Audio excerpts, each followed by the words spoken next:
นั่งภาวนา2 ชั่วโมงเต็มพุทธังติพุทธาเจ้านั้นผู้เจมีเราไว้สาขาแลสาธุธรรมังอีพาธรรมอนัตตาเจ้านั้นผู้เจมีเราไว้สาขาแลสาธุสังฆังอีพระอริยสังฆาเจ้านั้นผู้เจมีเราไว้สาขาแลสาธุ10ต่อไปนี้รวมตีบรวมตานขันธ์ธาตุดังหาผ้าการคาอิมังอาตาภาวังพุทธัสสะปาฏิจจสามิขันธาตุดังหาอัญจิวาสามุตติวันยัตนีข้าขอน้อมถ่ายตานคือเก่พระพุทธเจ้าข้าเลอิมังอาตาภาวังธรรมัสสะปาฏิจจสามิขันธาตุดังหาอัญจิวาสมุตติวันยัตนีข้าขอน้อมถ่ายตานคือเก่พระสาธรรมเจ้าข้าแลอิมังอาตาภาวังสังฆัสสะปาฏิจจสามิขันธาตุดังหาอัญจิวาสมุตติวันยัตนีข้าขอน้อมถ่ายตานคือเก่พระอริยสังฆาเจ้าข้าแลอธิษฐานปฏิวัติภาวนาหาหันตัดถึงอนัตตาอาหังพันเตอานิจจาวิปัสสนาทุกขาวิปัสสนาอนัตตาวิปัสสนากัมมฐานังยาจามิอาติธามิจักภาวันนาเอกธาตุจักภาวันนาวันนี้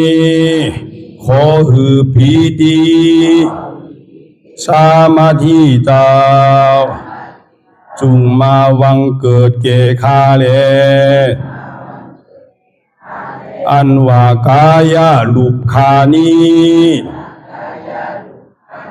อันกว้างศอกยาววานาคืบนิ้ว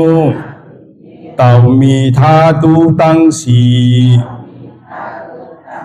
จุงมาผ้ากอบรวยการจังเป็นกายาลูปนี้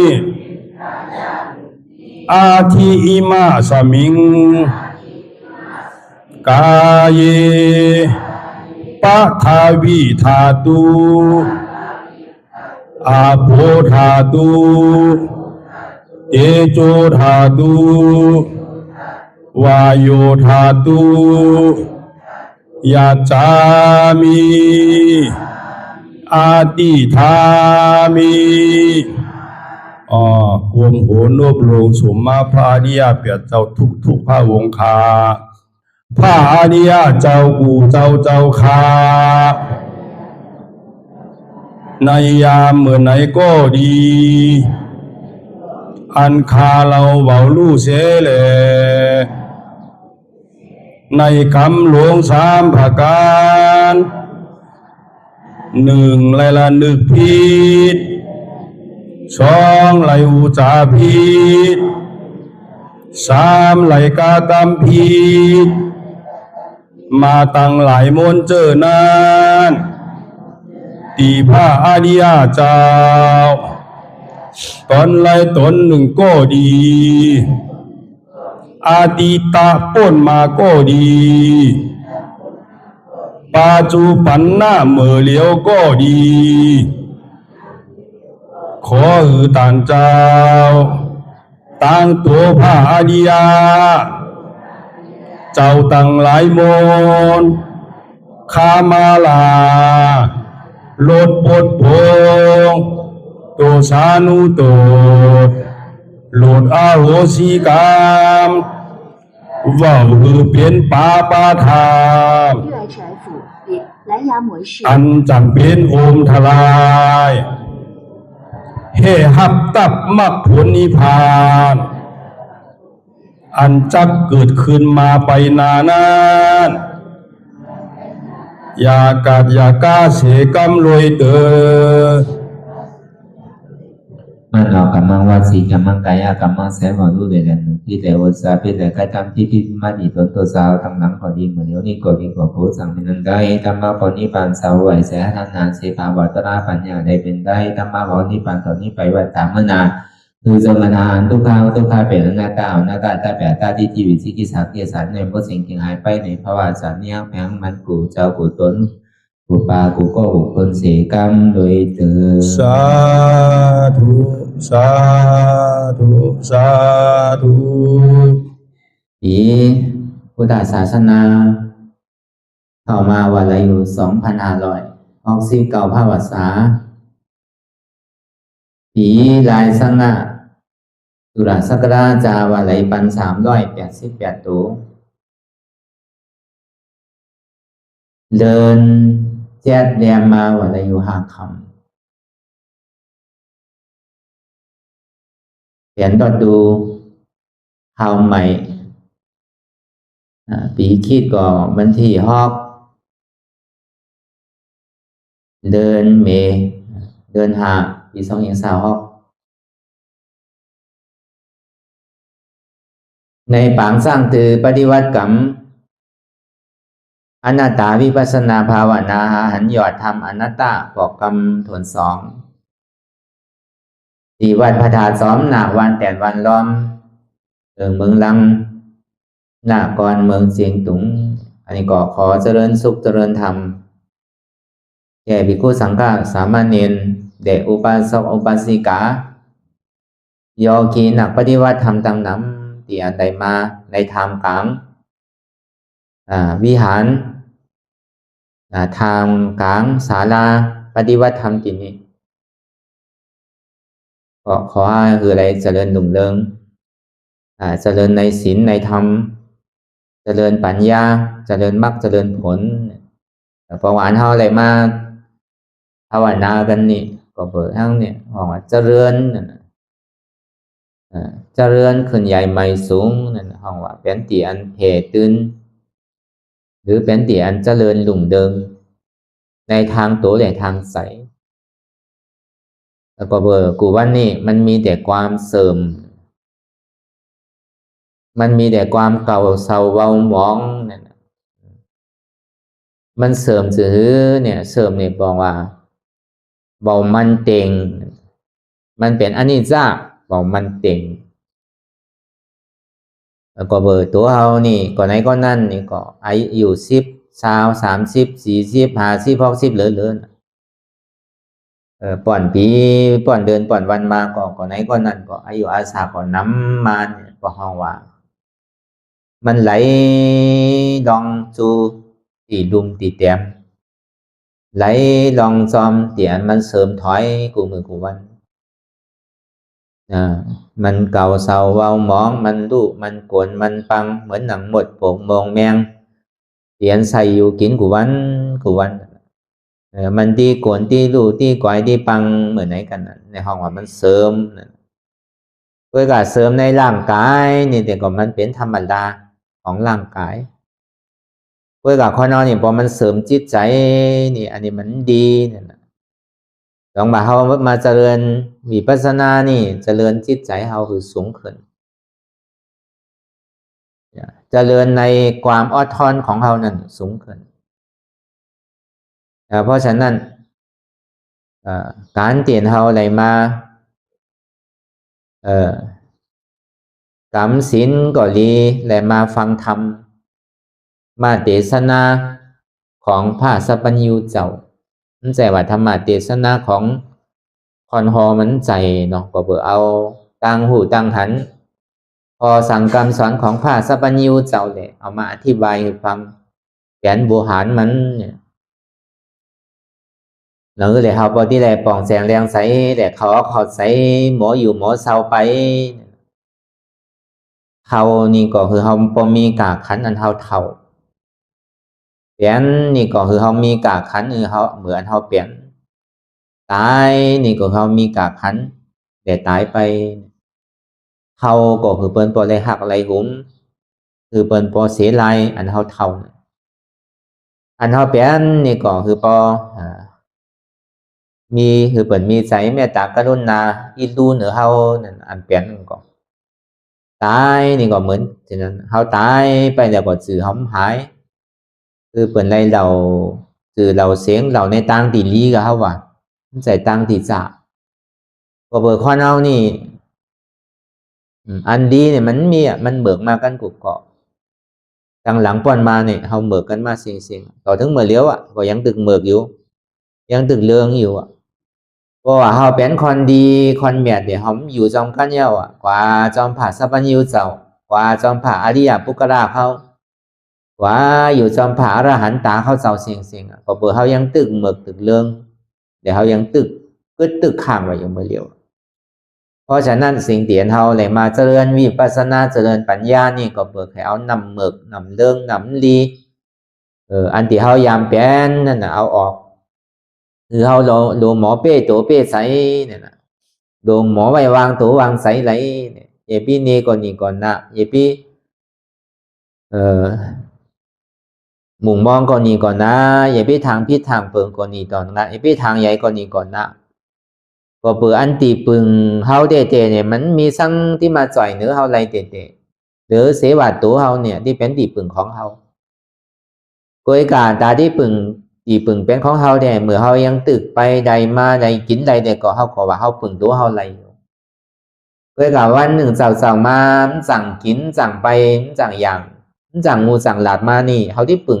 ยิงเจ้าเก่าก็สำใดวะก็ประกาศที่ในห้องให้ใจลำใส่กรรมห้องหาหลูกหาล้านห้องหาปีหาน้องพอหอมหมอมีติปึงเมื่อปึงโตเจ้าเก่าใดก็ปึงไป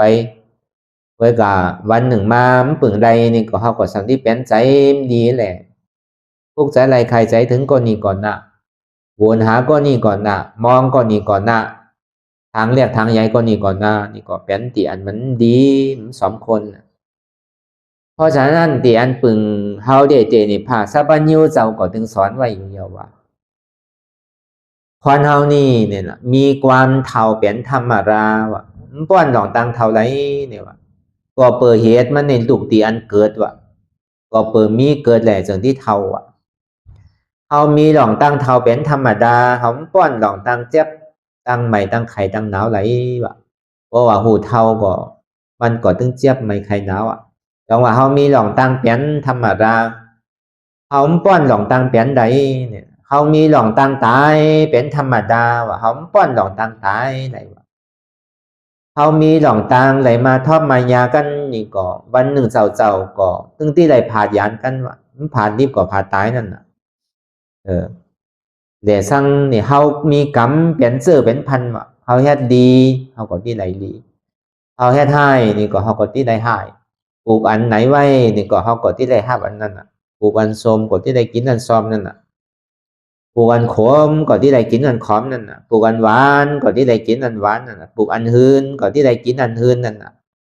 ปลูกอันผาดเนี่ยก็ที่ได้กินอันผาดนั่นน่ะปลูกอันส้มก็ที่ได้กินอันส้มนั่นน่ะก็เบอร์นั้นเ เฮาเฮ็ดสังไว้นี่ก็มันหายไปทางไหนวะเฮาถึงที่ได้รับวะเฮ็ดดีก็ถึงที่ได้ตามป่วยถึงที่ได้เสวยสุขวะเฮ็ดดีนี่ก็ถึงได้ขามทุกข์อันนี้มันเป็นธรรมดาของมนุษย์ซาโลกวะเฮามีกรรมมีกรรมเป็นเจอเป็นพันนั่นน่ะเพราะฉะนั้นเนี่ยอันนี้มันเป็นสัจธรรมวะเป็นอริยสัจธรรมวะมันถึงป้อนไปถึงที่ไหนทอดไปยากันกูเกาะเพราะฉะนั้นเนี่ยเฮาอย่าไปหลงโตลืมคิงเนี่ยนะคือเฮาอยู่โดยความอาปามาตาวะอย่าไปอยู่โดยความประมาทวะคือได้อยู่โดยความประมาทวะจังว่าเมื่ออันเฮาก็บอกว่าการคอนเทานั่นแหละสั่งเนี่ยตีเตะก็มันจะว่าเป็นการคอนเทาหนังเกาหนอกมันก็เป็นการคอนหนุ่มหมดพอมีเวลาข่าวยามเตะก็มันก็ถูกที่ฮัดถูกที่จ้างถูกที่พึ่งไว้นั่นน่ะถึงที่หาตีปึงตีอิงไว้จังว่าตีปึงตีอิงนั่นพระพุทธเจ้าก็มันจ่อยเฮาได้ที่สั่งก็มันจ่อยเฮาได้เฮาที่ได้ปึงอิงที่ได้หมอไว้วางใสว่ากูเจอกูลองนี่มันใจของเฮาเนี่ยนะเฮาโดนเลยมีกะลาคอนี้แหละเอาไว้กับตัวเฮาไว้พอมันเป็นมาวันหนึ่งเศร้าไข่เท่าก็เท่ามามันบาดไรอนัตตามันไข่เป็นก็เป็นมามันบาดไรอนัตตามันไข่ตายก็ที่ไรตายมันบาดไรเป็นอนัตตามีทอบยากันก่อนถึงที่ไรมีผัดกันนี่ก็มันบาดไรอนัตตาเนี่ยแค่กรรมมันไหนไว้ก็ถึงที่ไรหับกรรมมันนั้นนี่ก็มันบาดไรอนัตตานี่ก็อันนี้ก็คือเฮาพอตื่นหูอย่าพี่หลงอย่าพี่ลืมเนี่ยก็เปิดถึงที่สุดมาแต่เฮามีสังไว้ก็มีสังที่ไปจอมเฮาเตะโดมาเจียนจาตัวลีเนี่ยโคงามโคดียำเปิ่นย้ำหือไปโคยองโคสังก็เปิ่นย้ำหือไปเปิ่นเอาออกไว้พอเฮาที่ตายมาเป็นคำเฮาสนิเป็นเงินเฮาสนิก็เปิ่นเอาไปปันซ้อมหรือเสียว่าโคยอกโคยักอันจังนุ่งเปิ่นเอาปันเฮาไปนั่น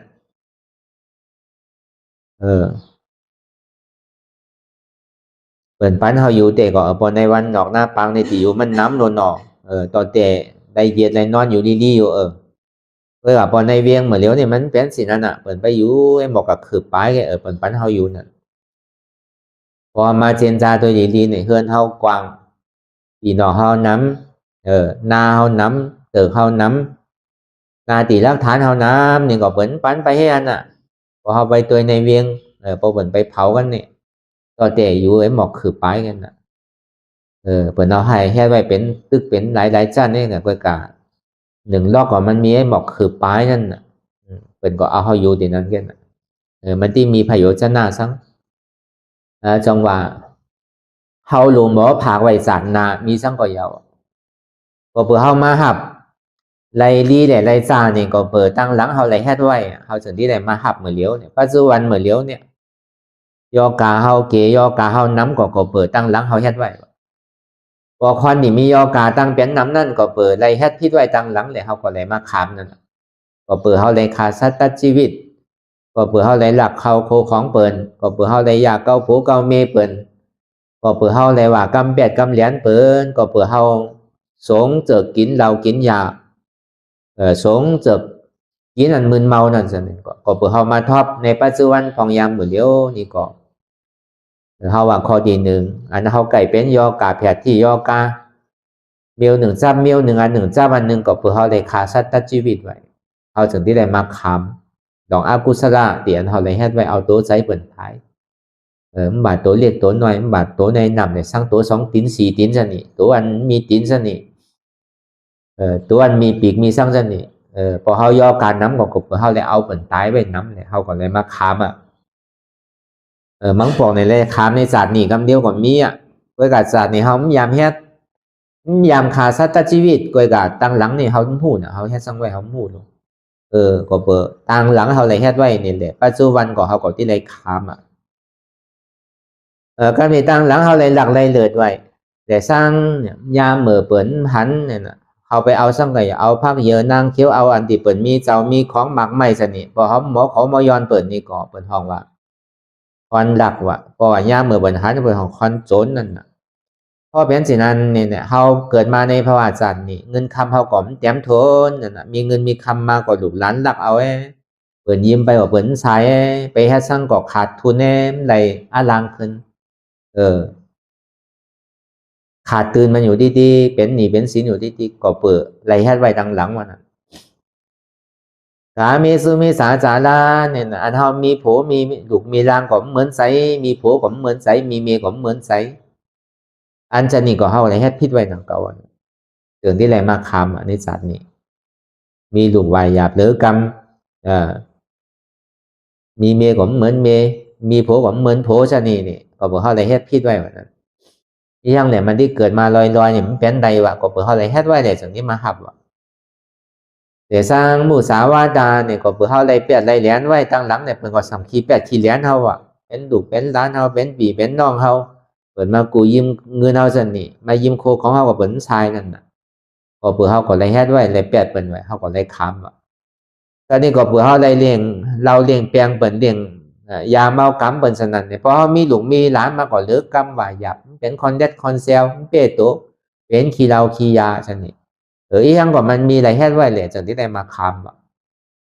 เวลาพุทธเจ้าว่ากรรมนี่มันลีโกนะว่ะก็เปิดเฮาเลยเฮ็ดไว้เลยเฮาก็ที่ได้มาค้ามว่ามันมีไผป้อนกรรมอะไรว่ะเพราะฉะนั้นนี่ก็ในจากปัจจุบันนี่เฮาเลยเปลี่ยนก็เปลี่ยนไปแล้วอ่ะมันก็มันเกิดมาเนี่ยมีแผดที่โลกาก็เปิดผลในขาสัตว์ชีวิตเป็นคนที่มีโอกาสสังก็คือตัวมันมีได้มีอยู่กับมันมีน้ำนั่นน่ะเนาะมันก็นี่มันมีบ่จอดโลโยกาก็เป็นเตเป็นน่ะเหี่ยวหวานก็เป็นเดือดสูงก็เป็นโฮงเขาก็เป็นเส้นเลือดตีบก็เป็นมาหัวใจก็เป็นตับก็เป็นปอดก็เป็นซะนี่ก็เปิดไรพิษไว้เอาตัวใจเป็นตายว่าปานาติปาตานั่นน่ะเพราะว่ามันได้เอาตัวใจเป็นตายเอานี่แต่ก็มันนับตัวเป็นโยกาสังง่ายๆว่าเป็นคนที่อยู่จอมอายุอาสากเจ้าเก่าว่ะก็คนพอสุดเลยเป็นโยกาสังนั่นน่ะก็เปิดได้เอาตัวใจเป็นตายมันพอเขาหันอันเป็นโยการเขาเป็นโยการเขาก็คอยเป็นเนาะกำ3 วัน7 วันปโดไปเซคานน่ะไปเซยงดิก่อนน่ะอยู่จอมยกจอมยากันน่ะเอาอาหารเนี่ยเป็นเอายาเนี่ยเป็นอาหารกันน่ะแต่ว่าเอาอาหารเนี่ยเป็นยารู้เมื่อกูบอกเนี่ยเป็นเอาอาหารเป็นยาว่ะภาคสร้างนี่ก็เป็นแค่ทางกล้วยนั่นปลูกทางกล้วยสอบทางกล้วยเป็นใส่หยอกใส่ยาซ่องนั่นน่ะเนาะเมื่อเลี้ยวมันใส่ดูเฮ็ดข้าวก็ใส่ยาหน่อยเฮ็ดผักก็ใส่ยาน่ะเลี้ยงปลาเลี้ยงหมูเลี้ยงแมวก็ใส่ยาน่ะเนาะพอเขากินไปเอาก็ย่อการเปิ่นเลี้ยงนั่นน่ะพอเปิ่นมันไขขึ้นไว้เนี่ยพอไม่ตอกในต้องในใส่เขาก็ย่อการน้ำมานั่นน่ะผมยาก็ตายนั่นน่ะพอยาก็ย่อการสำน้ำนั่นน่ะอันนี้ก็จังมีนั่นน่ะการนี้อันเปิ่นมีเงินมีคำมีออกจากโคของเงินคำเฮ็ดสร้างก็ขึ้นใหญ่ไม่สูงจังนี้ก็เปิ่นมีหลองตังพิษอาทินาตานามันลักเอาโคของเปิ่นว่ะเปิ่นมายิ้มก็เปิ่นมาฮือว่ะแค่สั่งก็เหมือนใจว่ะเงินคำนั่นหวักมาหาอะไรว่ะไรง่ายๆหนุ่มๆมีลูกมีร้านก็เป็นไข่คือไข่ปั้นว่ะมีเงินคำก็หายไปทางไหนวะสนิก็เปิ่มไหลพิษไว้อาทินาตาหน้านั่นตอนนี้กาเมสุมิสาจาราเนี่ยก็เปิ่มไหลพิษลูกพิษเมเปิ่นนี่แหละมีลูกก็ลูกวางง่ายทอมกำมีโผก็โผลีมีเมก็มีลีมีปีมีน้องก็พร้อมโหมกันเนี่ยนะพิษเถงมอกันว่าอันนั้นก็เปิ่มไหลพิษไว้สินกาเมสุมิสาจารานั่นตอนนี้หมู่สาวาจารเนี่ยมีไพ่มา8 มาเหรียญเขาไม่ได้ดูไรซุ่มอย่างเปิดมา8 มาเหรียญว่ะเปิดว่าสังกว่าเตว่ะเปิด8 เหรียญเขาถูกเปิดจู้เปิดล็อกว่ะเขาว่ามาเมื่อกลับเมื่อเลี้ยวกลับออนไลน์นี่8 กันพอเต็มวันเต็มเมืองโดนเนาะลูกออนเขามันก็เห็นดีกับตันชอบน่ะเขาว่าตูผ่านอย่างบ่ซึกเป็นวัดนั่นน่ะเมื่ออันเขาออนไลน์ในเมษายนแต่คิดเรียกอันเฮิงเมื่อก่อนมาหลายปีนั่นวัดไหนวัดนั่นนี่พอซึกเป็นวัดว่ะไปหาเงินตักคิดเรียกเนี่ยเอาว่าวัดวันใจเมื่อนั้นก็มีน้ำโนตุภาสังฆาซึกไปก่อนน้ำนาวอ่ะวัดปลาเลี้ยงก่อนสินั่นอ่ะเมื่อนั้นมีเป็น20-30อ่ะเฮ็ดไปให้มาออนไลน์มาก็ซึกถากันหมดอ่ะไปเฮ็ดออนไลน์ดีเดมันไปเฮ็ดการพิษอ่ะไปเฮ็ดการสร้างไปเฮ็ดการเปียดเปิ่นสำไรเงินมานั่นน่ะเนาะต่อเตะไรอีกหนึ่งก็อันเปิ่นเปลี่ยนโหนามันเนี่ยเปิ่นไรน้ำอันเท่าไปเฮ็ดการเปิ่นเนี่ยไรอีกหนึ่งแกน่ะ อันนี้ว่าก็เปิดเขาก็มจังหลู่จังซุ่มยามเปิดก็เปิดเขายามแปดแหลนเปิดคอนจีนี่ก็เขาก็ยามหันอยู่กำนี่คอนว่าคอนยองมันมีหลู่เขาก็วางไงถอมกำว่ามันกินเหล้าเมาอย่าว่ามันดูมันยองว่ะจีนี่ก็เขาก็ไก่หันอยู่อันนี้ก็เปิดเขาไม่ได้เฮ็ดไว้เลยเขาก็จึงติ้มได้ทอบไรยาว่ะเพราะฉะนั้นอันเอาไหนมาทอบมายานั่นก็เปิดเขาไรเฮ็ดไว้คือปองไซจีนี่จัดนี่เขาไม่เฮ็ดก็จัดหลังป้อนมาเขาพูดได้รู้เพื่อกับพอเขาเฮ็ดไว้จัดนี่ก็จัดที่มาเขาก็ที่ไรคำมันปองมันตันคำจัดหน้าจัดนี่ไรคำคำเดียวกำมังเมียวเนี่ยมันไปซองพรกำมังเมียวเนี่ยมันส่งอยากทรงพรกับเดียวกว่ามีเพราะฉะนั้นเนี่ยการเตียนเขาไหนมาตือปฏิวัติกรรมกันนี่ก็คือใบกาใบคันคือเขาว่าเขาใส่แหละตัวไปยีดีก็บอกอันที่ไปจอมเอาเตะก่อนเดือเสียอันนี้เขาอย่าพี่มีดองตั้งใส่ที่ใส่ซับใส่เปลี่ยนซังกรรมใส่ที่ท้อที่เทินสั่งไปเป็นจอกเฮินว่ะไปเป็นตุ๊กแก่ว่ะชนิอยู่จอมหอจอมเฮินนั่นน่ะเนาะใส่ที่ขุนคุ้มค่ามาหลักพังไว้ในสังกัดเป็นเพจไปเมื่อนั่นน่ะทีนี้ก็มีนั่นน่ะใจที่ถ่ายที่โซนก็còn bây giờ hay có bây giờ na có còn bây đây buộc lại xóm tử cùng gặpไปใส่ติดนาอยู่ก็กลับไปเป็นดอกยางกลับไปเป็นปลาเป็นหอยไปจอมนานั่นน่ะไปเป็นงูไปจอมนานั่นที่กูนาโดนนี่ก็เบอร์ช่างเนี่ยมันมีวุฒิไว้ในเมืองปราณาสีนั่นมันมีเข้าปีนองตั้งเสียงนี่มีอยู่เข้าปีนองตั้งเสียงมีอยู่5ก่อเขาจำเป็นคอนให้ถ่ายให้นาก็เบิกคอนนี้ไทยนาแต่ว่าจันสูงนังเกามันจะเป็นคอนผ่านว่านะในเมืองกาลาในเมืองอินเดียเนี่ยในเมืองปราณาสีนะเขาจะมีอยู่ตึงเสียงในสื่อเนี่ยเขามีคอนยิง2ก็คอนใจ3ก็เขาก็ไปอ้อนแกนแฮนนาป่อเมียเขาแต่ก็ตายไปเขาก็อ้อนแกนแฮนนาตอนนี้พอทางกองพอที่ตายไปเอาไปคุกใส่ไหลนาว่ะนาก็ไปยาวtừรุ่นนี้พอตายไปสัมไปเป็นซัง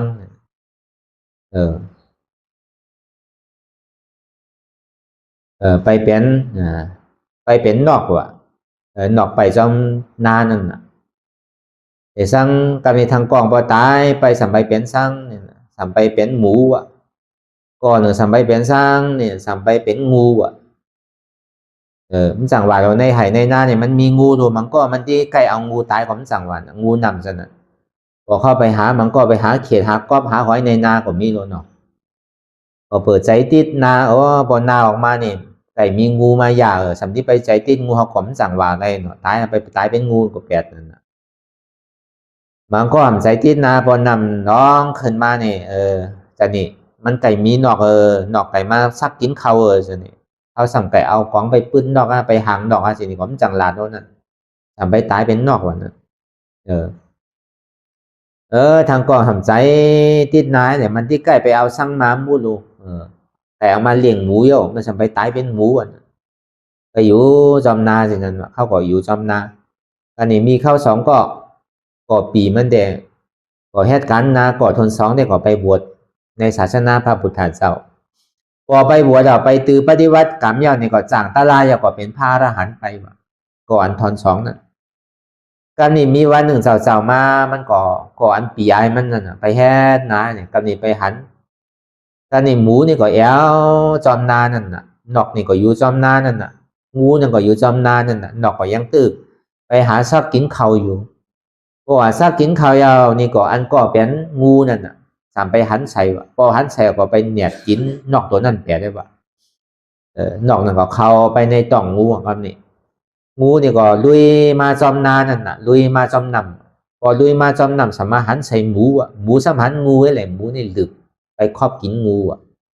นอกก็ตายอ่ะงูก็ตายอ่ะครับนี่เกิดหมูอ่ะครับนี่มันก็แอวจอมตรงจอมนายเลยหากินหญ้ากินข้าวนั่นน่ะเนาะมีช่างก็กินเฉยๆของมันเป็นหมูดูหันช่างก็กินแบบเซ็งๆนั่นน่ะก็นี่ข้าวเจ้านาเนี่ยมันสันติพันธ์มาหมูตัวนี้เนี่ยมันเป็นหมูไผ่นี่มาหญ้าเกานาก็นี่มันมีเจ้านั่นน่ะเนาะมันได้หลอดมาตั้งแต่เหลียกๆเข้าของจังหวะนั่นน่ะพอเปิดมันมีเจ้านี่ก็มันก็ตีเอาหยาบเอาหมูก็แฮมหมูเป็ดคาหมูเป็ดแฮดเนื้อแฮดซังนั่นแหละเอาไปตานบัน ก็เป็นน้องใจมันที่เป็นพระอรหันต์นั่นเพราะว่ามันไปตามปัญญาเนี่ยก็เปิดมันมีอภิญญานี่แหละตัวหูเลยว่ามันเป็นสร้างนั่นน่ะเนาะพอมาตัวอ๋อเป็นน้องก็รุ่นนี้น้องก็นี่มีที่นี่3ก้อรุ่นนี้หมูตัวนี้ก็เป็นน้องเก้างูตัวนี้ก็เป็นน้องเก้านอกตัวนี้ก็เป็นน้องเก้าที่คือเก้ากินปีน้องเก้าคือนี่เก้ากินเอาไปแล้วก็ไม่ให้กินนี่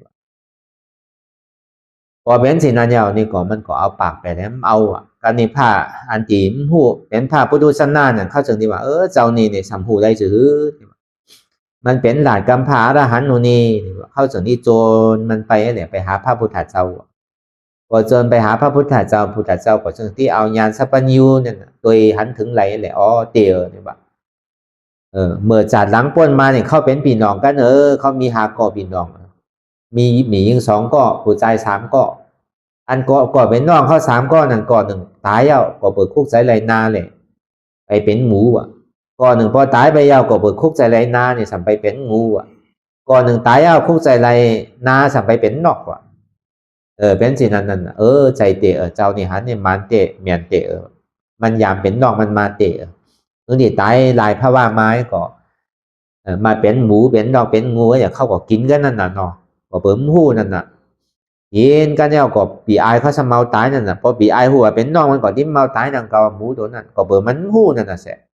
มันถึงที่เอาตายเลยเอาแค่พักดีกินดีหวานนี่แหละเอามาปั่นมันนั่น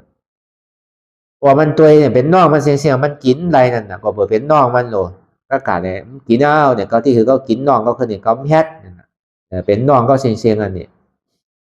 ในแฮดจีนี้ก็ปากแปดนั่นอันนี้ตีไปตีมาวันนี้โกนะเนี่ย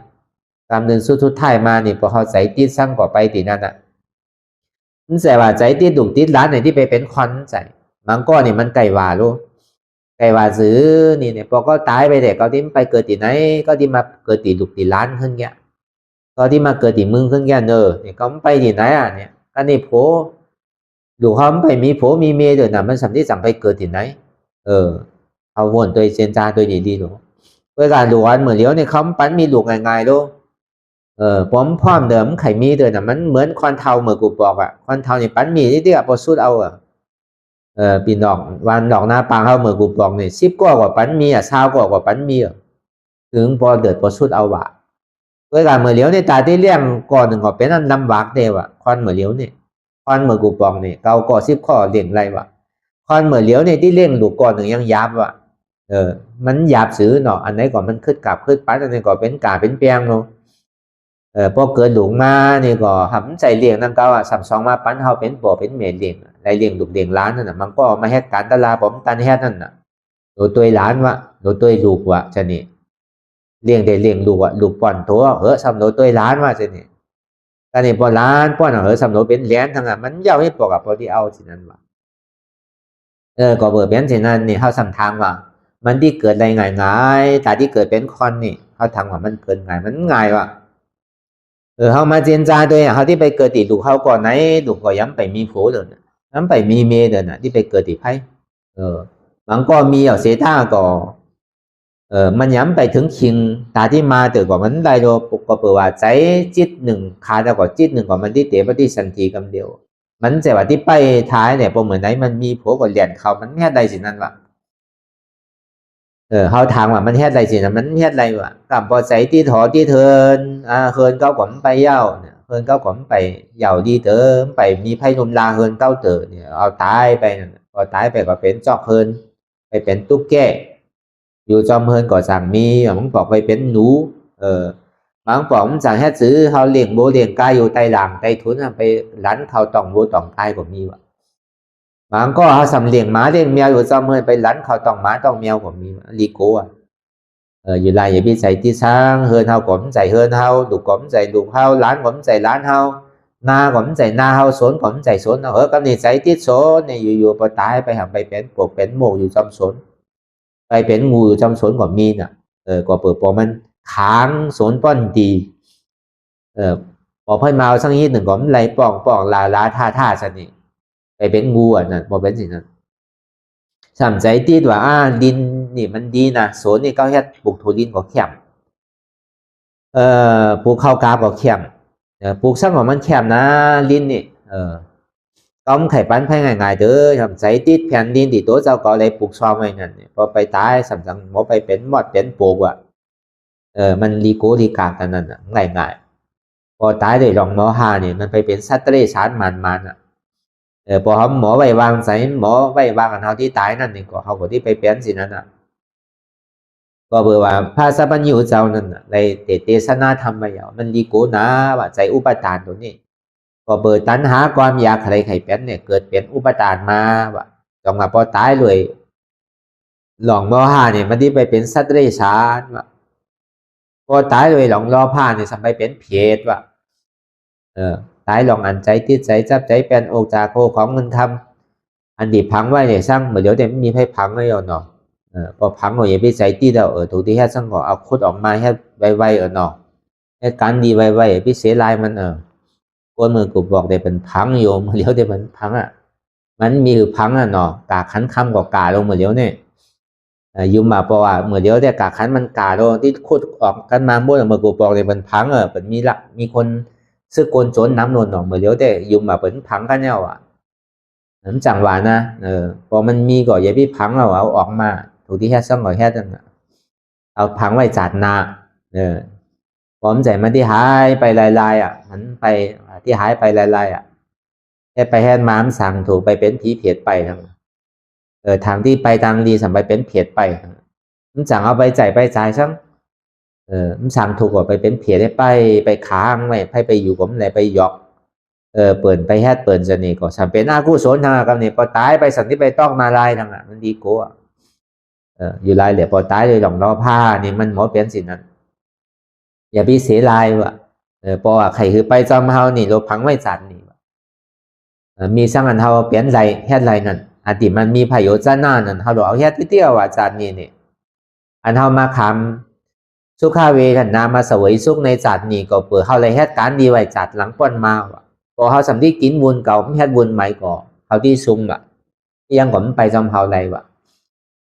ก็เหมือนนั้นพอมันมีปอดมีเหลือนี่ก็เขาก็ดูหมอยืนหมอคือหมอปันหมอดูหมอตานทองนั่นใครว่าสินั่นเนาะอันที่มันเป็นพระโยชนะเดี๋ยวมันเป็นอันเจ็ดอันจางที่มันเป็นพระโยชนะเตะก่อนเขาก็แฮดมันจะว่าแฮดเราจอมนาจอมท้ายเลยแค่พี่ศีลพี่ธรรมเนี่ยเป็นกู้ส่วนเนี่ยเด็กดีแค่อันเนี่ยพังไว้ก็ยาวพอที่แค่สินันเด็กก็ไว้กับพอที่แค่การดีมันพี่ศีลพี่ธรรมในศีลหานี่หลอดเซงเนี่ยแต่แค่อันไหนก่อนมันดีหมดพอมันหลอดในศีลหาแค่กู้ส่วนถึงที่เป็นกู้ส่วนเตเพราะฉะนั้นพอเขาตายเลยหลงโมหะเป็นสัตว์เดรัจฉานว่ะก็เปิดทำมีมทำหันใจทำมีมหันทำใจมู่นั่นพอตายเลยหลงโมหะพอตายเลยหลงล้อผ้าก็ใจที่ใจจับใจเปลี่ยนขอเฮินเจินต่างใจที่ใจจับใจเปลี่ยนสิ่งของที่ตัวเจ้าเก่ามีไว้ใจที่อันเนียนาพอตายไปเป็นเพศใจติดวัดติดว่าก็มาเป็นเพศไปใจติดเสาวิหารก็มาเป็นเพศไปเสาวิหารใจติดพระเจ้าก็มาเป็นผีไปพระเจ้าใจติดถาดก็มาเป็นผีไปถาดมันใจว่าที่ป้อนอันเขาเฮ็ดกันดีกุศลอันเขาพังไว้ในศาสนาพุทธเจ้านี่ก็เปิดใครคือศาสนาพุทธเจ้านั่นจะเลื่อนหนุ่มเลิงคือเขาพอได้หอดถึงสุขสามภาคการนั่นวันสุขในเมืองคอนแด่สุขจากวันสั้นผ้าสุขตีเลี้ยวตีจดคือว่าเวียงแก้วหยอดมหานิราบานนั่นมันแต่ว่าเขาถวายต้านดูต้านเนี่ยเขาสันติมาเป็นเพจไปแต่มันใจลายมันเนาะมันใจการตานั่นมันใจเป็นสุขชีดเป็นตุกขากำเดียวนั่นมันใจเป็นสุขสามภาคการมันเป็นตุกสามภาคการตุกขาโตตุกขาใจนั่นตุกขาจัดหน้าเป็นตุกขาเสียงมันใจเป็นสุขขาสามภาคการนั่นพอเขาหมอไว้วางใสก่อนก็นี่พอตายเลยลองมาหน้าเขาก็เลยดูเลยตายมาน้ำเอาอันเขาดูตาเห็นมีเฮียนเนี่ยการดีการสร้างได้ก็มันเป็นไรเนี่ยพอที่มาเฮ็ดตลาดหนังตลาดแต่มันเจ็บนาหรือใจน้ำเป็นไร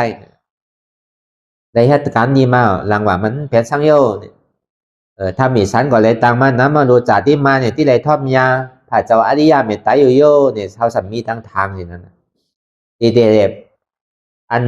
บิสันตรานั่นคือเขาเหมือนใจอย่างนั้นว่ะขุนเมืองก็คือเหมือนดังขุนบิสันตราว่ะรวมบอกหักขาวานก่อนเมืองว่ะมีสร้างก่อใหญ่พี่ เห็นแก่ตัวว่ะพอมีร้อนมีเหลือนี่ก็หมอรูหมอปันเปิ่นของอันนี้เปิ่นตุกขาลำบากว่ะพอเบิ่งเงินคำเปิ่นร้อนเปิ่นเหลือน่ะเนาะพอเป็นขุนเมืองเป็นพญาเจ้าเมืองนี่พอเปิดคอนนั้นมีเงินมีคำเนี่ยสั่งคอนนั้นเป็นขุนวานขุนเมืองนั่นเนี่ยสั่งเนี่ยอันยาจอกอันคอนผันตุกขาลำบากเป็นคนขอคนย้อนเป็นคนตุดเป็นคนถิ่มจังแห่จังหานี่อันเฮามีเงินร้อนเงินเหลือนั่นเฮาหลวงหมอจ่อยเข้าอ่ะอันเปิ่นเป็นคนลูกขี้ต้าจะนั่นปออันมีปอเมจะนั่นอันเป็นคนเท่าเหลนมีลูกหลานโดยจะนั่น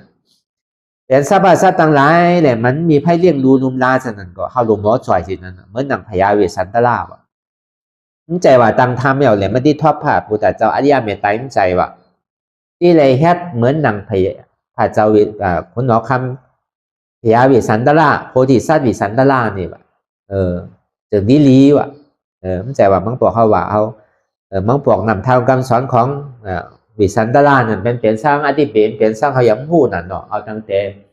มาลัยตัสสะปอนอันนี้เขียนไว้ในวิหารเนี่ยยิมาปานจะนี่ตานาพันนั่นเขาว่ามาลัยนั่นก็ตีไรพระพุทธเจ้าเขาเลยเทศนาธรรมลองเป็นมาในวิสันตรามาถึงตอนตัสสะปอนนี่ก็ถึงตีนางเลยลองมาเกิดพอมาถึงที่หิมาปานนั่นก็ยาวิสันตราเลยถวายตันจ้างเพิกนั่นก็เปิดเลยมาที่ฐานเกิดมาในคือเลยมีลูกก็คือเลยเป็นลูก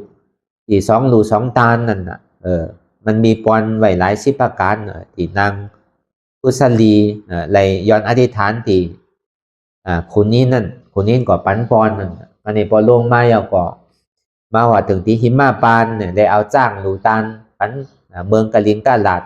ก็เปิดในเมืองกะลิงกาลาดเนี่ยผลตอก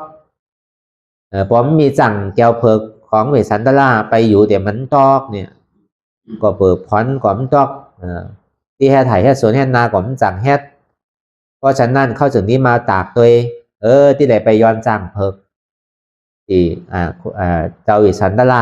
เนี่ยก็เปิดมันเป็นพายุจันนาก็วันเมืองนั่นน่ะพญาเวสสันตราก็เปิดอีรู้วันเมืองเปิดยาบรู้นักเรียนเพราะว่ามันไปเตะผลที่ต้องเตะก่อนที่ถวายไปอยู่ของจ้างเพิ่มมันเกิดมันเป็นปารามีมันเกิดกับจัดเก้ารู้เนี่ยมันจะนี่ยอกตานหือนั่นน่ะกับนี่แต่นี่พอยอกตานหือยาวนี่เนี่ยก็เปิดว่าใครคือปารามีของเวสสันตรานั่นเกกาเดี๋ยวที่มีขนสงเข้าขนผีเข้านั่นน่ะไปสอซนหัวใจควันหวานคอนเมืองคืออะไรดื่มออกขุนวิสันตราก็เปิดจ้างเพิ่งเนี่ยมันเป็นจ้างกับวานกับเมืองมันจะเป็นจ้างของวิสันตราถามกลางใจคอนวานคอนเมืองถามใจป่อเม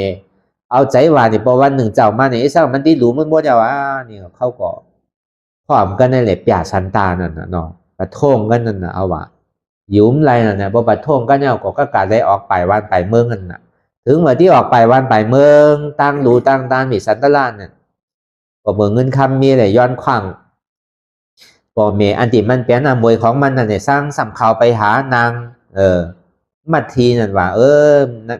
เมนางเนี่ยนะเขาที่ไปพอเป็นแต่ก็สู้อย่าพี่ไปว่าเขาเป็นคอนตันของเขาที่ไปมันไรนาคาก็เหมือนปีก็เหมือนคา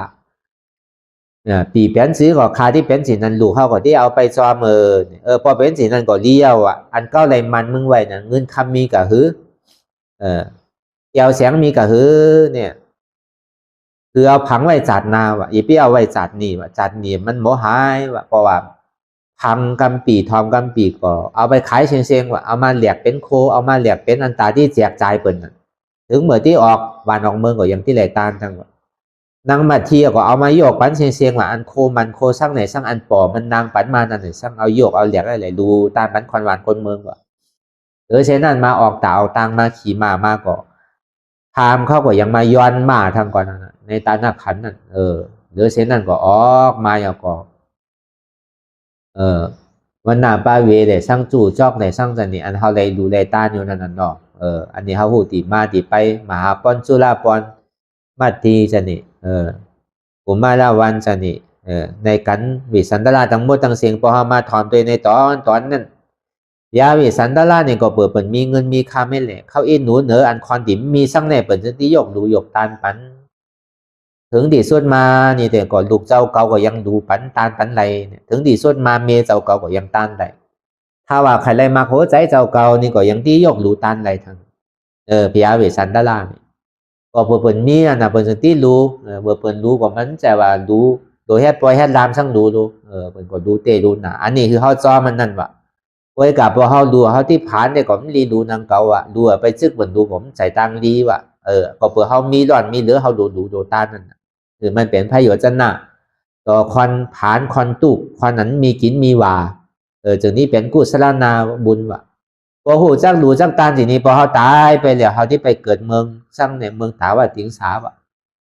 พอไปอยู่เสวยในเมืองตาวาติงสายาปอมจังหวามสั่งถุงมาปอกาปานเมืองหาอริยเมตไตรปอมายาวเนี่ยเขาสิ่งที่ได้มาเกิดได้เลยมาหมอมาทอมทำตลาอยู่วะพอเขาอยู่พอเขาล้วนเจดันจังดูจอมนำทำคำสอนของพระสัพพัญญูเจ้าดูตาเนี่ยผมพิสินหานี่ก็หมอเป็นตายไปก็ไปเป็นเทวบุตรเทวลาหนึ่งเก่าเว้ยกับพอเขาดูพิสินคอหานั่นเอาตัวใจเปิ่นตายจะนี่เลยสั่งหลักเอาโคของเปิ่นนี่จากโคของเปิ่นเตี้ยเตียงเปิ่นหลุมลายจะนี่วังคับเปิ่นเหมือนดังขุนเตี้ยเตียงขวันก้อนเมืองจะนี่เลยสั่งเนี่ยนะอย่าเกาโผเกาเมเปิ่นจะนี่เลยสั่งกินเหล้าเมายาเลี้ยงเหล้าเลี้ยงยาจะนี่เลยสั่งเนี่ยเพราะว่ามันการรู้การตานเขายังพิสินคอหานี่มันเป็นไรวะตาที่ทอบยาผ่าเสียเรียบเมตไตรดังนั้นเนี่ยถึงเป็นไรนั่นน่ะอันที่ไปเนี่ยที่ไปที่ไหนที่ไปอภัยภูมิดังสี่บ่พอถึงเหมือนซ้ำเขาที่ตายมาเขาสำคุกใจไรนั่นน่ะก็เลยดูเลยตายไม่น้ำโนถ้าก็เลยปีกถ้าก็เลยวัวตู่ก็เลยปีกทำวิสันตลาก็เลยดูเลยตาเนี่ยน่ะพอคุกใจไรมาจะนั่นตามเนี่ยอันจ่าเป็นผีเป็ดผีไก่ผีวัวผีกายผีหมูจะนี่พอมาหมดว่านี่มันตึกขาไว้วะพอมึงดูก็มันตายว่ะก็เผื่อมึงดูเนี่ยก็เลยตายเนี่ยมาตึกขาว่ะมันจังไปว่ะนี่ที่ขึ้นดังเนื้อมันจังขึ้นว่ะจังหวะพอมันหลอดสินหาเนี่ยมันจะที่เป็นตังดีเตะว่ะเพราะว่ามันหลอดสินหาเนี่ยมันเป็นอะไรตังดีเนี่ยอันนี้เขาปองใจเขาดูตานสร้างก็ยาวอ่ะเพราะว่ามันหลอดสินหานี่เด็กก็มันจะที่เป็นกุศลนาบุญว่ะมันก็ไปกูไปยิ้มเปิดมาต้านกว่านี้ดูพอเขาชายเปิดก่อนปองมาเขาหลักอ่ะนั่นหลักตังสื่อกับหลักตังออมเนี่ยเป็นว่าเขาไปยิ้มเปิดมาปันเขายิ้มเงินผ่องโนปันเขายิ้มโบยิ้มกายมึงผ่องโนปีนี้เขาได้ดูต้านโลของมึงตอนนี้เขาสำชายเอาน่ะผมชายกับปองมันหลักนั่นหลักเอาโคของเปิดนั่นมันโจรกับปองมันหลักเนี่ยก็นี่ปล่อยให้ลานเนี่ยมันสั่งทงมาโผเก้าเมมือห่ำไข่เก้ากันซื้อกับเก้ากับจังมีเราพอกินเราเมายาเมามาเนี่ยมันผู้เมไพ่หมู่โผไพ่อันหนักแฮซื้อแฮติ๊กเอาน่ะอันนี้ก็พี่เราโดนนี่อุตสาหวาตาเนี่ยอันเงินอันเดียวอะไรมาหรูมาตามังพอเขาไปแปะไปเลี้ยงเหมือนมาไปกูไปยิ้มเหมือนมาเขาสำชายก็เป็นตังแปดนังเก่ากันนี่เขาสำกินเราเมายาเลี้ยงปียาเลี้ยงเราจะเนี่ยย้ำใจมาเลี้ยวปียาก็เปิ้นพอไข่กินเราก็เปิ้นไข่กินยามาก็เปิ้นไข่กินสำเป็นยาอียาชายจริงก็จังเมียนเนาะเป็นอันขึ้นกาบขึ้นปั้นเลยก็พอกินก็ยองนั่นนะพอกินไข่ยัดซื้อไข่แตนซื้อแตนนั่นน่ะอันนี้จะนี่มันรีเซียนซีเจอให้พักการนั่นเมื่อกับพอเขาหลอดอันนี้ก่อนว่าสิ่งนี้เป็นกุศลนาบุญว่ะสิ่งนี้เป็นกุศลเตว่ะเพราะว่าหลอดสินพิสินขอหาเนี่ยเขาตานสร้างก็อย่าว่าเป็นกุศลนาบุญว่ะมันจะว่าโดนตันใหญ่ตันหลงเขาตานสร้างก็อย่าเพราะว่ามันเป็นพระเหลียวชนะตานสาราวิหารตานกวางตานถาดตานทำตานเขานำโภชนาอาหารกูเจอกูลองอันจ่อยในศาสนาพระพุทธเจ้าจ่อยในปริยัติคือตัวผ่าสังฆาเนี่ยพอได้เห็นเอาหูขอสังคำสอนของพระพุทธเจ้าไว้เลยมาสั่งมาสอนปันเฮาแหล่ส่งเสริมในการปฏิวัติธรรมคือเลยออกป้วนมวลหลอดในขอบตายขอบเกินนะในกุศลบุญอันที่เฮาอ่อนกันแฮกเหมือนเลี้ยวนี่พอเฮามีปีที่สมณะซ่าผมชมจอมเดียนเฮาเลยดูได้ตันนั่นเอาเลยว่าเอาใจเฮาอนุโมทนาก็ดีเอาทรัพย์เฮาเลยดูได้ตันเนี่ยบอกนี้เปิ่นก็ดีเอาตัวเฮาเลยมาเฮ็ดนี่ก็ดีมีสัมปติมีเงินคำมิตรอ่อนเนี่ยมาดูมาตันก็ดีมีภาคเหยื่อนางเขียวเดี๋ยวมาดูมาตานี่ก็เป็นกุศลนาบุญเตะเขาก็สมมจมมีปีติเขาเลยดูแลตาดีเปิดให้เต้สั่งเตะปฏิวัติเต้ใส่ให้เรียนอยู่จอมศีลกินจอมธรรมวัยวันมากกว่าเพิ่นกินสร้างเนี่ยมันปอกเข้าไปย้อนศีลย้อนวัดในวาจะนี่เขาสั่งไปเอาศีลแปดอยู่เพื่อกับโบราณวันมาเปิดสำหรับกินข้าวกับมีเนาะเขาว่าเปิดสำปันเขาเปิดสำกินอยู่ที่นี่ก็เขาก็สั่งวานนั่นนะเพราะฉะนั้นนี่ก็อันเขาบอกไว้วางใส่เขาจังเขาตื้อกำไรนี่ก็มันที่เป็นประโยชน์สั้นนะพอเขาหลอดเสียสินหานี่พอเขาตายไปก็ไปอยู่เมืองสวรรค์เตอยู่ ไปอยู่ในเมืองสวรรค์จันทร์ภาคจันตาวาติงสาอายุมีอยู่เหงปีพออายุมีเหงปีที่บอกก็เบิด1 วันเข้านี่มันนี่เป็น1 ปากปีในเมืองคอนในเมืองตาวาติงสานั่นนะมันสั่งถูกมานี่ก็พอเมื่อกาปันพระอริยเมตไตรมาเยานี่ก็หอมสั่งมาเขาที่มาเกิดเลยมาทอมธรรมเทศนาพระอริยเมตไตรก็เขาก็ที่ได้เป็นพระโสดามักโสดาผลนี่ก็เป็นพระอริยปุคคลาไปก็มีเปอร์เซ็นต์อยู่เว้กับพอเขาทางกับพอเขาเลยรู้ยาวนี่ก็เขาที่ได้ทบนี่อย่าพี่ทางน้องบอกเขาเปิดเทศนาธรรมนั่นไอ้สั่งเป็นสั่งเขาย้ำพูดเปิดฮอทำตะลาเขาว่าในวิสันตะลานี่อดีปีมันเป็นสื่อเขาก็ย้ำพูดเขาก็ต่างเอาสื่อเอาเสียงมันก็ดูอยู่ไรโดยในหูความหมายโดยในหูอดีปีโดยไรเฮียนเอาจ้างเอาตีอันพระโพธิสัตว์เท่าไรดูวันดูเมืองจันโพธิสัตว์เท่าไรรู้จ้างรู้มาโพธิสัตว์เท่าไรรู้ดูไรรู้เมียไรรู้ตัวเจ้าเก่าจันนี่เขาโดเอาเขาโดเยื่อมันนั่นมันใจว่าพอเขารู้อย่างก่อนที่เป็นกุศลน่าวุ่นใจก็เผื่อเขามีร้อนมีเหลือนาเลยเขาถูกที่ปั้นก็ปั้นถูกที่ยืนก็ยืนการดูการตานั่นว่าแต่ก็ดูชัตวาก็ยังเป็นกุศลนั่นเก่าก็กับมันคือการดูคอนนั่นน่ะการดูการตานี่ก็อันเปิดมีปอมีเมย์เนี่ยสร้างเนี่ยอันปอเมย์เปิดมีก็กับดูล่างเปิดตัวนั่นเนี่ยสร้างเปิดก็มีโดมเหมือนเดียวเนี่ยตุกขี้ตาใส่นี่เป็นที่คอนเทาเดี๋ยวมันมีไพ่มาเรียกเนี่ยก็เป็นกุศลอยู่ก็กับตามมันที่ขึ้นในศาสนาพุทธเจ้าเนี่ยมันขึ้นว่ะเพราะอะไรรู้ในศาสนาพุทธเจ้านี่เขาดูตานเจอมันที่ไรตานตน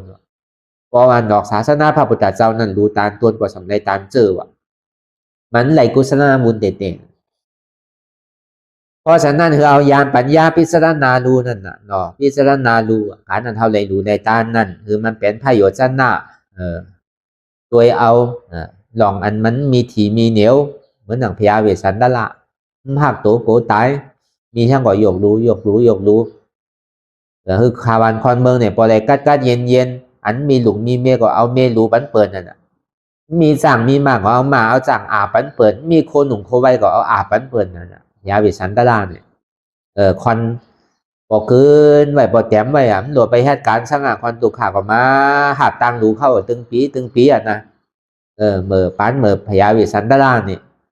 ก็เปิดรู้เตะดูคอนตุกคอนอยากคอนผ่านก็เปิดมีซ้ำกินเตะก็สำได้กินเตะนั่นน่ะเนาะดูปุงน่านภูมีศีลมูทามจะนี่ก็รู้เตะต้านเตะที่ไรเยิงสินั่นวะเดี๋ยวที่เป็นกุศลนาบุญไรวะพร้อมเยิงสินั่นนี่แหละมันมาเหย่าเตียนเฮาเฮ็ดนี่มันใจว่าเฮาที่ไรเยิงลายปันลายคือพญาวิสันตะลาจังที่ว่าจอมเสียนดังโพธิสัตว์วะคืออะไรมีประโยชน์ชั้นหน้านั่นน่ะคือมันพิศีลพิธรรมนั่นน่ะมันจะได้เป็นกุศลนาบุญเตะวะเพราะฉะนั้นสิ่งเดียนเฮาเลยมาตือปฏิวัติกรรมกันนี่ก็คือได้ไว้ใจน้ำนักหนาก็เปิดมันเป็นอันตาที่คือเฮาหมอไว้วางใสก็เปิดพอมันเป็นมาหน้ามาเนี่ยมันบอกเป็นสินะก็เลยดูต้านไม่น้ำแล้วอ่ะก็เลยดูเสียเนี่ยอันนี้มันเป็นไพ่ทอบเนี่ยตัวจะเฮาเลยทอบมาเลยรุมลายอีปอเด็กก็มันยามดูยามตันพิธกัด3 กองนั่นน่ะมันก็ยามดูยามตันมีสันตะไลช่างก็มันยามดูยามตันมาเจอ่ะเปิดกัดถึงเหมือนเป็นมาเจเนี่ยลืมหมดอันไรดูไรตันเนี่ยมันนี่เป็นหลวกตองแจ๊บพอเจ้ามากกว่าห้องลาวันมากกว่าห้องเป็นลอมตองแจ๊บกูโซตังดีอันตีโตเจ้าก็เลยให้ไว้นี่ลืมน้องบอกเลยว่าไอ้ปอผมคุกใส่ไรของการดีกูโซดีปอเลยให้ไว้นั่นคุกใส่ไรนั่นพองรอเนี่ย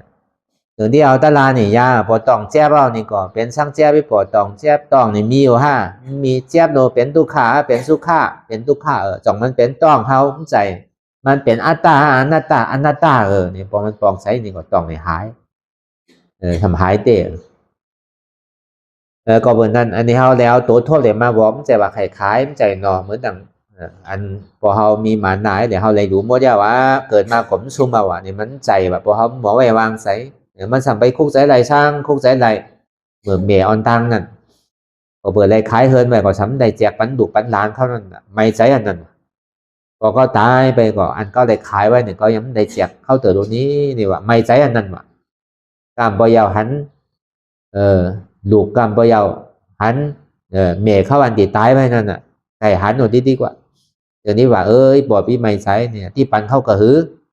เขามีหลานมีหลายก็ฉีก็พอจีนั้นก็เอาคำปันเข้าก็หามูเติมปอเนี่ยไรอ่ะหมอขนาดก็เมื่อกี้นั้นมันก็ขายอะไรมันน้ำน่ะเนาะแค่จีนั้นในจากนี้เย้ามันรีโกนะนั่นจังว่าการเอากู้ส่วนหนึ่งอีกหนึ่งอ่อนเนี่ยมันยังมันหนีจากอยากเขากู้ส่วนในแค่ไว้ตังน้ำเนี่ยมันคุกใจอะไรลืมแปลกหมดคุกใจอะไรก่อนมาถือก่อนมันจังคุกใจอะไรวะมันรีโกนั่นนั่นพอเขามีมาหน้าว่าเขาเลยดูเลยตามาน้ำไอ้สั่งก็เขาหูนำทำคำสอนไหนก็เขาหูมั่วเจ้าว่านี่พี่ไว้วางใส่ว่าพอเขาย้ำไปอะไรมาพึกจ้างถือปฏิวัติมีปัสนาเนี่ยคือเขาฮัดจุนตัวใจเด็เป็นอนัตตานั่นมันอย่างที่มีใส่ที่ใส่จับแต่ใส่เปลี่ยนอยู่ว่ะผมสั่งถูกมาเนี่ยพอตายโดยลองมาหน้าเนี่ยมันที่เป็นอสุรกายปิ่นผลอากุศลเดียนเขาเลยเฮ็ดไว้เมื่อไปกลางวันเนี่ยสั่งเมื่อคำเนี่ยสั่งพอได้เฮ็ดอากุศลไว้เมื่อคำนี่ก็ไปเป็นเพียรเมื่อไปคำพอกลางวันมาสัมเป็นเทวบุตรเทวราก็เปิดกุศลนาบุญเจ้าเก่าเลยเฮ็ดไว้มันก็สัมเฮ็ดพิษเมื่อกลางวันเหมือนอย่างพอกลางค่ำมาสัมไปเอาศีลนั่นน่ะเนาะพอกลางวันมาสัมไปหาจอมกาจอมดีไปหาแหมโบแหมไก่แหมเปียแหมไก่ไปกาหมูกาโบกาไก่เช่นนั้นน่ะอันนั้นพอตายมาเนี่ยศีลก็มีอยู่มันไปเอาเมื่อกลางค่ำเหมือนอย่างมาเอาศีลเปียจะนี่มันก็เป็นกุศลนาบุญอยู่ก็ว่าพอกลางค่ำนี่ทำไปเป็นเทวบุตรเทวราเป็นลูกค้าเทวราไปอยู่จอมต้นไม้ต้นตอกพอว่ากลางวันมาสัมไปเป็นเพียรไปต้องนาลายเป็นเพียรอสุรากายจะนี่ก็จังมีว่าก็เปิดแฮดลีได้ท้ายรอเรียสุนสารกันพอตายเลยลองมาหน้ามันที่เป็นสิ่งนั้นก็ในพอตายเลยลองต่อซานี่สัมไปต้องนาลายว่ะก็เลยแฮดพิเทศสิ่งนี้มาก็เลยขาคนนี้แหมคนนี้ก็เลยแฮดการดีไว้เป็นใจดีเป็นใจเก่าสาวเบาหมองก็เปิดเลยอากุโสตัวสาวเก่าหนีจางของที่เนี่ยผีนาลายเนี่ยออกมาไปทาแต่ที่เอาไปเอาว่ากรรมานิมิตเกิดขึ้นว่ะอันนี้มันรีโกนั่นน่ะอยู่ไรอย่าพี่มีใจที่ใจซับใจเปลี่ยนเมื่อเขาเจ็บเขาก่อนเขาขึ้นมันตุกขาขันใจมากกว่ามันใจเก้าที่กันน่ะอย่าพี่เป็นใจดอซ่าอย่าพี่ขัดไรไข่เป็นอย่าพี่ใจที่ดุที่ลางที่หอที่เทินเพราะว่าใจที่ซับเปลี่ยนนี่ก็ตายโดยหลงรอผ่าก็อนาวางมามือเจ้าตายโดยหลงบ่ห่านี่ก็เป็นสัตว์เดรัจฉานตายโดยหลงรอผ่าเป็นเพียรตายโดยหลงมาหนาเป็นอสุรกายตายโดยหลงต่อซ่านี่ก็ตกนาลายนั่นตอนนี้พอมาหนังปฏิวัติธรรมอย่างนี้ก็มันจะเปลี่ยนตรงตอดเนี่ยสารมาดีตัวนี่ก็มันใจตัวเก้าอนัตตาอันนี้มันไปทางไหนเพราะว่ามันใจตัวเก้าเนี่ยผีมานาก็มันจังมาเอาเถอะอภัยภูมิดังสี่ก็มันจังไปทางไหนมันจังปอกขึ้นอภัยภูมิเนี่ยเพราะว่าเขาวางว่ามันใจตัวเก้านี่แต่ก็มันที่ทางขึ้นที่เหมือนเดินขึ้นที่หลังเขาจูเดินโมนั่นมันที่ขึ้นเหนือกลางหาวที่พอเขาหมอวางตัวนี่มันใจตัวเก้าวันเป็นอนัตตาเนี่ยมันไปดังนาที่ก็นี่เพราะว่ามันมาดีใจเจ็บใจเกียนใจต้องใจตัวใจวนหลองไตหลองเนื้อวนหลองเปิดหลองเข้าสนิวนตั้งหลังให้ปองตั้งหนากับประโยชน์ของวนซ้ำไงใจนี่ก็มันใจของเก้าดูนี่อนัตตาเนี่ยมันทางไปดังนาที่พอเป็นสินะมันปอกขึ้นดังหลังพอยังตึกวนก่อนนี่วนก่อนนะใจติดก่อนนี่ใจติดก่อนนะใจจับอันนี้ใจจับอันนาวเนี่ยมันเป็นไรที่ทางไปดังนาเนี่ยมันที่ปอกขึ้นดังหลังมันแต่เพราะฉะนั้นเรามาพึ่งสร้างหรือปฏิวัติกรรมกันนั่นก็เปิดใครคือไปดังนาใครเป็นก็ขึ้นใหญ่ไม่สูงขอเพื่อใครเป็นผู้เจริญหลุ่งเริง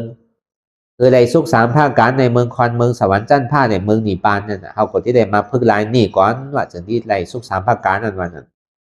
ในเมืองคอนนี่ก็คืออะไรเป็นสุขในเมืองสวรรค์ตายไปแล้วไปอยู่ในเมืองสวรรค์จันทร์ผ้าก็คือได้สุขข้าในสวรรค์จันทร์ผ้าก่อนจากสวรรค์จันทร์ผ้าได้หอดจอดถึงที่หนีปานที่มหานิราปานห้องว่าสันติสุขข้าติ๋มได้มีตังตุกขาทางฮิปปอกพอเขาเฮ็ดไรนี่ก็ไรพอเขาฮัดจุนโดจุนใจเอาก็หอดอยู่หนีปาน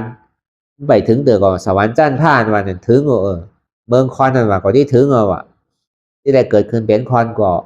ที่ได้สุขข้ากัดเย็นในเมืองคอนนั่นวัยนั้นมากกว่าสุขข้ากัดเย็นในเมืองสวรรค์จันทร์ผ้าสุขข้ากัดเย็นในเมืองหนีปานนั่นพอเขาฮัดจุนโตจุนใจแล้วก็จุนแจ๊บนั่นพอมันแจ๊บแกนตรงตอนนี้สันไหวมานี่ก็แจ๊บนี่ก็มันใจของเก่าก็มันจังไปว่ามันไหน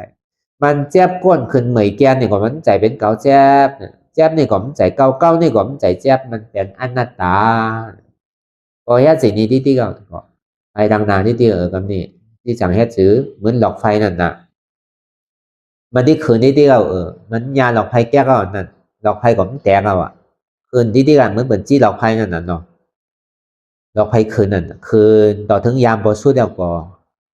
มันสูงสู้เดียวก็มันก็ถึงเอาน่ะเหมือนสินั่นน่ะอันเฮามาตือปฏิวัติกรรมกันนี่ก็เหมือนสินั่นอย่าวิโกถ้าได้แหละวางอะไรที่ไปเสียลายมันสร้างตัวเฮานี่จัดนามาแคบเนื้อนี่แทงตัวเนี่ยมันพอเก่าสาวมองพอเป็นเมียวเฮินก่อนมันพอที่กวายมั่วเจ้าอ่ะเอาที่ไปเมียมันคือก่อนมันเหมือนเก่าเฮินมันดูกวายปังหมดโปโมเมียงพอใส่มั่วแล้วน่ะเอายังตื่นเสียลายมันสร้างอยู่ละพอเฮายังหักตัวโกตายนี่ปองว่าเฮายังตื่นเสียลายมันอยู่ไข่ลายมันอยู่ย้ำไข่พาดมันน่ะไว้ใจว่าอ๋อตัวก็นี่ก็ใจมาหึงเยาอ่ะพอเป็นพอว่าเป็นเมียวเฮินนี่ก็เฮินนี่มันเก่ามาโดยยาไหมเฮ็ดไหมแกโดยเฮ็ดสินั่นอย่าไปโกอ่ะตั้งนานในที่แคบเนื้อนี่เนี่ยอย่าไปหักตัวโกตายที่แคบดีลีแล้วในอ่านโหปากปุ่นมืนปุ่นแสนปุ่นทางก่อนนะพอเขาจุนอะไรนี่ก็มันหายไปทางไหนมันที่ไปแค่ไปสั่งเขาแคบเลือดเก่าทางนั้นลองว่าคือเขาฮัดจุนโดมใจตัวเก่าอันนั้นดาเนี่ยคือเขาฮัดจุนใจเดียนมันเป็นยุ่งยางสุกสับใจเดียนโป่งผิวอันดีมงามแคบอันถูกออกถูกใจฉะนั้นก็พอเขาฮัดจุนฮัดพาฮัดบางพอใจฉะนั้นก็มันที่หายไปเสียงมีอาการใจดีใจเปล่าใจเดียนมันยุ่งสุกสับวันที่ป้อนไปอ่ะมันที่ไหลใจอันกัดเย็นได้มาสุกสับโดไม่ใจลองหลุมโมไม่ใจลองล้านโดไม่ใจลองวานลองเมืองมันที่ไปเดียนไม่ใจนั่นพอเขาจุนไปมันที่ไปดีตัวอมตะพอเขาจุนตัวไหลพอเขาจุนใจไหลมันที่ไปดีใจอันกัดเย็นเพราะว่าเขาจุนแจ๊บไหลมันที่ไปดีอันแจ๊บนั่นพอเขาจุนแจ๊บก็อันแจ๊บมันที่เกิดพอเขาจุนตุกขาก็สุขานี่มันที่เกิดคือเขาปองแจงแรงใสจีนี้พอเขาปองแจงแรงใสจีนี้นี่ก็มาดีตัวผมใจตัวเก้าอันหน้าตาขาขึ้นขามีต่องแจ๊บต่องมีเอวขึ้นเอวมีใจที่ขาดใจมีแจ๊บนี่ผมใจเก้านี่ผมใจเก็บมันเป็นอันหน้าตาบนหลองเปิ่นเจนจ้าหลองเปิ่นผมมีเปิ่นเจนจ้าหลองเข้าผมมีเข้าเจนจ้าหลองเข้าผมมีเข้าเจนจ้าหลองเข้าผมมีเข้าเจนจ้าหลองมันหนึ่งผมมีมันเป็นอันหน้าตาพอแค่จีนี้ก็ไปที่เราแบบนี้ถ้าว่าอยู่ใจขาดตอกไปเอานี่ก็คืนไปเมืองสวรรค์จันทร์ผ่ากันเดียวพอเป็นหมียิงก็ไปเป็นนางเทวดาอยู่ในเมืองสวรรค์จันทร์ผ่าสวรรค์จันทร์ผ่านี่ผาที่ยาพุกกะลาเขาแต้มปิ๊กใบเสียงก่อนเมืองในสาวัตถีนี่มีอยู่50 ล้านเนี่ยไปอยู่ในวัดสวรรค์จันทร์ผ่าเสียงเป็นผาที่ยาพุกกะลาเสียงเขาก่อนที่ได้ไปทอดไปยาเขาอันนั้นแต่เป็นผู้หญิงก่อนที่ได้ไปหันนางวิสาขาเนี่ยอยู่ในเมืองสวรรค์จันทร์ผ่านในเมืองตาว่าดิงสาในนางวิสาขาอยู่ที่นั่นเขาก่อนที่ไหลไปหันพอถึงเรือนรับเรือนมวลมานี่ก็เปิดมาเทศนาธรรมกันพญาขุนเทวบุตรเข้าอันลูกในเมืองตุสิตานั่นในจันตุสิตาเนี่ยมันเป็นจันโพธิสัตว์นอรองพระพุทธนอรองเจ้าเขาอยู่ที่นั่นเขาจากนั้นพอถึงเรือนรับเรือนมวลมาเขาลองมาเทศนาธรรมที่ถาดสุรามานีนั่นที่หอทำสุธรรมานั่นได้มาทอดมายากันนี่นะก็เลยสนทนาทำกันในปฏิวัติกันเหมือนเขาหนังกันเหมือนเดียวเนี่ยถ้าว่าเป็นคนใจนี่ก่อนที่ได้ไปหันอนาถาปิณฑิกาสัตถีอันอยู่ในเมืองสวรรค์จันทร์ผ่าเด็กคุณโอคำปิ่นพิสาราอันอยู่ในเมืองสวรรค์จันทร์ผ่าที่ไปพระไปยากันพอเขาตายเลยหลองอนัตตาเนี่ยมันถึงคืนไงมันมีลองอันลองเนี่ยก็เปิดตายย้อนอัตตาตายว่าเป็นหัวเป็นขาเป็นมือเป็นตัวเป็นใจเป็นเจ็บเป็นไห่เป็นส่วนเป็นนาเป็นดุเป็นล้านเป็นเงินเป็นคำเก้าเนี่ยนะอันนั้นมันขึ้นไล่ลงดังไตยิติกันออกมาเป็นเมืองเก่าเฮาเป็นเมืองอภัยภูมิดังสีเป็นเมืองเฮาพอเขาหมอไปวางไสเนี่ยก่อนที่ไปติดนั้นอันโดงเนี่ยมันง่ายนะรู้พอเขาหมอไปวางไสเนี่ยเหมือนบางหินพอวืดต้องนำก็จอมไว้นะใจอากุโสนั่นว่าเนี่ยผมผู้ลายมันเนี่ยมันไปไวนะเว้ยกับพอผู้ลายมันเด็กกว่ามันหยาบอันเท่าที่ไปเนี่ยเขาเคยแฮ็ดสั่งไว้ก็ยาวแฮ็ดดีก็ยาวแฮ็ดดีก็ยาวสิติเขาแฮ็ดยาวมันจังเอาปอกขึ้นไรเว้ยกับตอนนี้ไปนี่เป็นเนื้อมาก็ยาวเขาติ้มหักตัวโกตายเขาที่จุนตัวจุนใจจุนเจ็บแ เป็นช่างมากก็อย่าเตียนมันอยู่จำตัวจำใจเขานี่เขาที่จุดเขาที่วางไหนจังหวะเขามาพึ่งวิปัสสนานี่ก็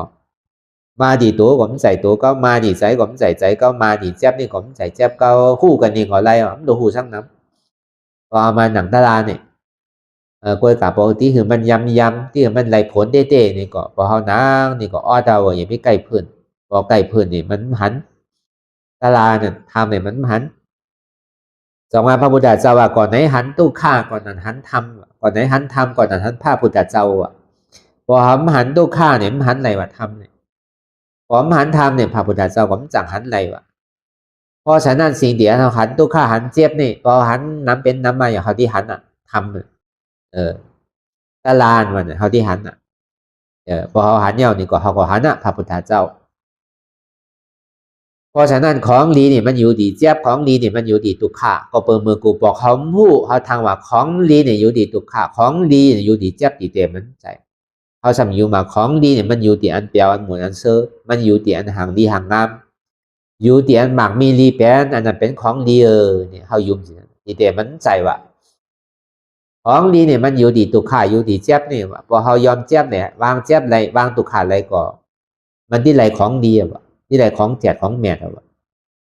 พอเขาตัวอันแจกก็เขาที่ไรอันแจกหันอันแจกไรอันแจกเป็นอันแจกนั่นนะไรอันเตะหันอันเตะไรอันเตะเป็นอันเตะนั่นนะอันเตะเป็นอันแจกเป็นอันเตะอันนี้ก็คือเขาพิจารณาไปยาวๆเขายามหึงอย่าพิว่าไว้อย่าพิว่าเทิงเตียนเขาหันก่อนดีวนก่อนนี้มันพอเพียงเพียงกันวนต่อถึงเจ็บนั่นพอสุดวนต่อถึงตุข่านั่นพอสุดถ้าต่อถึงอาต้านั่นพอตกพุดขาดไปอันไหนที่มันพุดบอกเกิดขึ้นเปลี่ยนมานั่นนี่ก็คือเขาพอหมอวนวางแจ็บตัดเป็นอนัตตาไหล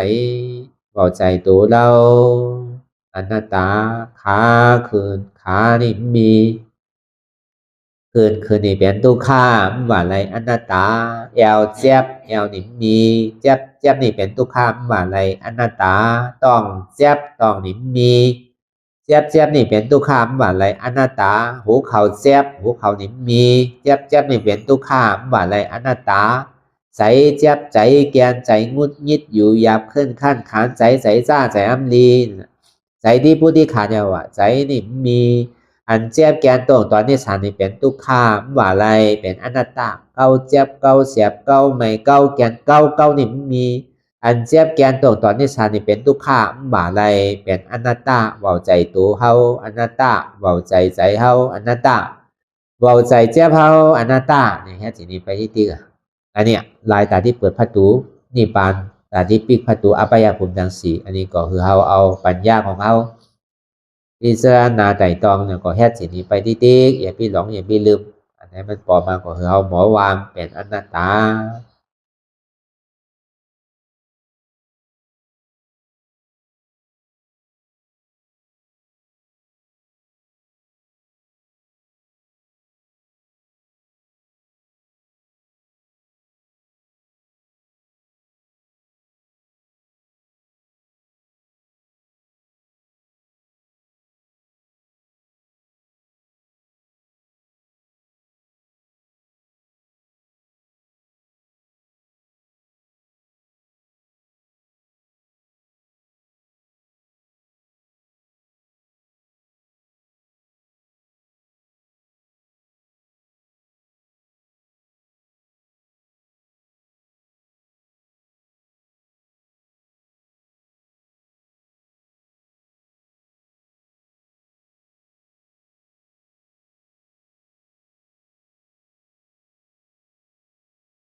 หลองตังอันเป็น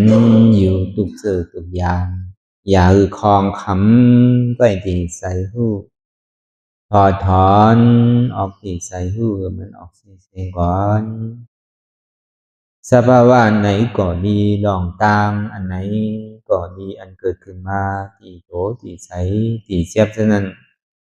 ถอดถอนออกที่ใส่หูมันออกเสียงสภาวะอยู่ถัดสี่ประการเสื้อนั้นแจบแกนโต้งตอดนิดสานสันไหวคอมไปไม่กระอ่อนแข็งสู้ตุ๋มซับยายซึมหยอดเกิดลับสภาวะอยู่ถัดสี่ประการเสื้อนั้นตีหนามถัดไปหูจักตีอัตตาไปยึดไว้ว่ามีโตมีใจมีเจ็บฉะนั้นเฮาหมอวางเป็นอนัตตาไหลลองใส่อันโค้งผิวอยู่อันเฮาวนดึกวนเหลืออยู่เป็นเรื่องเป็นราวอยู่สนั่นสั่งเฮาถอดถอนออกที่ใส่หูมันออกเสียงก่อนยอมกึดยอมออกยอมลงอันเฮ็ดให้เฮายินดียินให้ส่วนนั้นอารมณ์เสื่อถึงใจถึงขอไว้มันยึดไว้มันเป็นทุกขานั้นปล่อยวางออกที่ใสหูมันออกเสียงก่อนลองเจอเป็นทุกขาเลยลองย้อนถึงใสหลายอย่างอันเกิดขึ้นมาตีโตตีใสตีเจ็บฉะนั้นปลดวางยาวเสียก่อนก่อยค่ายย่ายลายหนึ่งขึ้นพอยาวนี้ก็ก่อยเปิดตามึนตาลอยนี่เป็นการปฏิบัติธรรมค้นหายอดธรรมมันเกิดขึ้นดีโตดีใสดีเจ็บบอกอันค้นหาเหตุหักเงาจองทุกขาตรงนั้นต่อจากนี้ไปนี่ก็เฮาก็ที่ได้ส่งเมตตาถึงสรรพสัตว์ต่างหลายก่อนสาธุสาธุสาธุ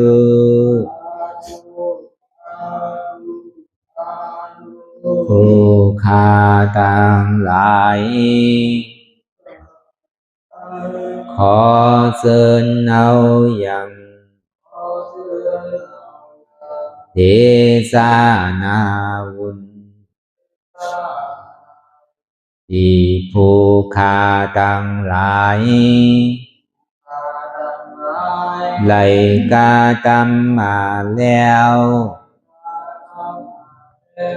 ในวันนี้คือว่าไหลอือตานรักษาศีลรับตาภาวนาเจริญวิปัสสนาญาณพังธรรมะเทศนานี้และขอสุ่มหือมากรรมสุยังตอนโต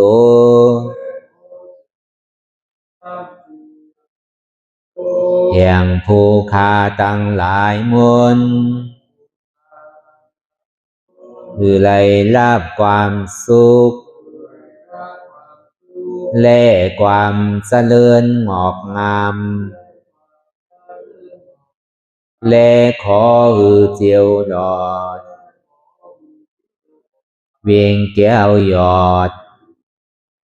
อมาตามหาเนรปานในอนาคตกาลาอันจักมาวันปลายนานั้นแก่ผู้ฆ่าตั้งหลายมนทุกตอนทุกอ่องทุกผู้ทุกคนและเตือแทงผ้ากันหนึ่งผู้ฆ่าตั้งหลายมน ขออุทิศนาบุญทั้งหลายมวลผุงนี้ไปแผ่พายถึงเทวาวุตเทวาดาพญาอินทร์พญาพรหมพญายมมาราชพูดหนักน้ำไอโซนนางธรณีและสรรพสัตว์ทั้งหลายและหมู่ชยาข้าคุณทั้งหลายมวลอันไหลอานิสากรรมไปสู่ปลาโลกปลายนานั้นขอส่งโซนกันมาสาธุอนุโมทนาจอมจุนยินดีแล้วคือไรโซนกันป้อนจากทุกข์ถึงสุขทุกโตสัตว์เลเตอสาธุสาธุสาธุอิตังมิปุญญังอาสวะคายังนิพพานังวะหังโหนตุมาปุญญาภากังสเปสัตตานังสมาลาพันตุอิตังมิปุญญังอันเราขาไหลมาถือกรรมปฏิบัติวิปัสสนาภาวนาอาหันยอดธรรมอานัตตานิอาสวะคายังเป็นนันผาทรัพย์ตัดเปียดอาสวะ